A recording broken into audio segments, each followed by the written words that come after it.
Bien, vamos a cerrar las actividades del día de hoy con este resumen.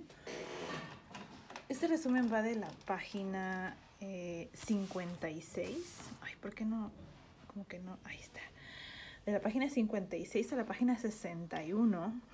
Por lo tanto, son 6 páginas. 6 páginas que yo resumí en una sola con este esquema. Y ya sabes, como siempre, hay que poner fecha, poner el título, que se llama esto, panorama del periodo. Y el periodo que vamos a hablar se le llama la Guerra de Reforma. Para hacer este esquema, pues yo dividí mi hoja a la mitad y coloqué como título la Guerra de Reforma o la Guerra de los 3 años. Fue así como se le conoció, o es así como se le conoce a este periodo. Se inició en 1858 y como te había yo dicho, pues en la sesión anterior de historia, pues ya habíamos visto sobre los liberales, los conservadores, donde se encontraban los liberales, en donde tenían sus simpatizantes los conservadores, y que pues precisamente eran como esos dos grupos principales, ¿no? Es como te decía, las Chivas y en América, ¿no? O sea, eran dos ideologías y dos equipos completamente distintos. Unos defendían la libertad de expresión, la educación, la división del Estado con la Iglesia, mientras que los conservadores pues querían seguir conservando sus privilegios, conservando sus fueros, que eran formas como que de salvarse de la ley, y conservar pues sus riquezas, que pues en ese tiempo todas las riquezas de México estaban en manos de muy poquitas personas y que pues como te he dicho pues es algo que pues estamos viviendo ahora, ¿no? La riqueza de todo el mundo se concentra en unas cuantas personas. Por eso es importante que observes este panorama, porque de esa manera pues no repetiremos la historia a cómo pasó, a cómo la vamos a ver. Y como te decía, digamos que la cuestión liberal pues ganó después de que se iniciara la revolución de Ayutla, porque pues Santa Anna pues había hecho muchas cosas muy mal, y se inició junto con Juan Álvarez la elaboración de la Constitución. Y entonces todos estaban de acuerdo, todos decían sí, sí, todos estamos muy bien, pero hubo alguien que dijo que no, no estoy de acuerdo, y fue esta persona, Félix Zuloaga, que era, digamos que partidario del grupo conservador, y él se rebeló contra el gobierno liberal de Juan Álvarez porque pues él quería conservar sus riquezas. ¿Y cómo lo hizo? A través del plan de Tacubaya, que desconocía la Constitución, que ya habíamos visto que se elaboró en los años anteriores, y precisamente lo hacía porque afectaba sus propiedades, sus privilegios y los fueros.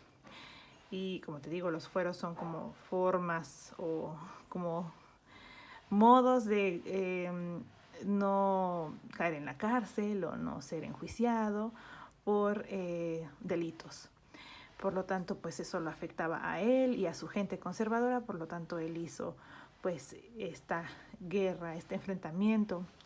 Y esta guerra hizo que el presidente en ese entonces, que era como Ford, se fuera del país y se retirara. Y entonces la persona que seguía de rango pues era don Benito Juárez, entonces él ascendió a ser presidente. Y entonces en ese momento de la historia de México tuvimos dos presidentes. De un lado, del lado conservador en la Ciudad de México, que pues te acuerdas que los conservadores siempre fueron muy del centro, estaba Félix Zuloaga, ¿no? Porque fue el iniciador, el que tuvo la iniciativa. Y del otro lado, del gobierno liberal, teníamos a Benito Juárez, digamos que gobernando desde Veracruz. Ambos bandos, conservador y liberal, se enfrentaron en una guerra muy dura, muy difícil, y los liberales vencieron en 1861. Y con esto, pues Juárez, siendo presidente, promulga las llamadas leyes de reforma. Y aquí puse una iglesia, algo así, y la puse triste. ¿Por qué la puse así? Porque precisamente las leyes de reforma se centraban en quitar ciertos privilegios a la iglesia. Principalmente tenían muchas propiedades, por lo tanto, ya se las quitaron. Luego, otra cosa, los nacimientos, muertes, matrimonios, todo eso ya no es parte de la iglesia, ahora lo tiene el registro civil. ¿Qué más? Digamos que todas las asociaciones de beneficencia, y digamos que no propiedades, sino sociedades que tenía la iglesia y que recaudaban fondos o dinero, pues ya no eran parte de la iglesia, ya tenían que estar fiscalizadas. Y pues de este modo, pues la iglesia fue haciéndose cada vez menos poderosa. O sea, sí nos daba esa libertad de culto. También era otro coscorrón a la iglesia porque pues principalmente pues querían que todos fuéramos católicos, pero ahora gracias a este tipo de leyes, iniciativas, pues ya podemos tener el tipo de credo que nosotros elijamos, no ser católicos o ser católicos, ser de cualquier otra religión. Y por eso pues puse a la iglesia triste, ¿no? Porque ya eran cosas que cambiaban su forma de trabajar como lo había hecho durante tantos y tantos años. Después aquí tengo que pues siendo una guerra, como todas las guerras que hemos visto últimamente, pues ponen a la situación económica pues a la baja. ¿Qué pasa con la situación económica? Pues empeora. El campo otra vez se vuelve a abandonar, la minería se vuelve a abandonar, el comercio tanto interno en México como externo pues se ve afectado. No se recaudan suficientes impuestos para poder hacer obras o mejorar la situación en México. Por lo tanto, se recurrió a préstamos que incrementaron nuestra deuda externa. Esos préstamos pues nos los daba Inglaterra, España, Francia, etc. Entonces estábamos muy endeudados con ellos, pero queríamos todavía más dinero prestado. Entonces Juárez, siendo presidente, pues decidió suspender el pago de la deuda y prometió pagarla en cuanto mejorara nuestra situación. Y estos chicos, bueno, estas naciones, España, Inglaterra y Francia, pues se vieron en negociaciones, ¿no? Porque cuando no pagamos, pues decidieron venir pues hacer guerra, ¿no? Y lo que hizo Juárez fue hablar con España e Inglaterra y ellos se pusieron de acuerdo y dijeron, bueno, ok, te vamos a dar chance, pero Francia dijo, no, yo sí voy a tomar parte de esto, sí te voy a invadir, e inició una intervención militar.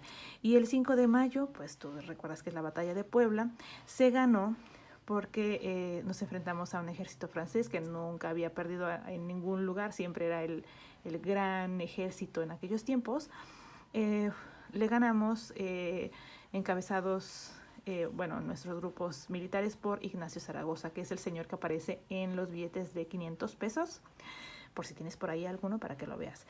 Pero los franceses regresaron después y desplazaron al presidente Juárez, que estaba en el centro de México, se lo mandaron hasta Juárez, que está muy al norte de México, que en ese entonces se llamaba un pueblito del norte, pero ahora se le llama así, Ciudad Juárez.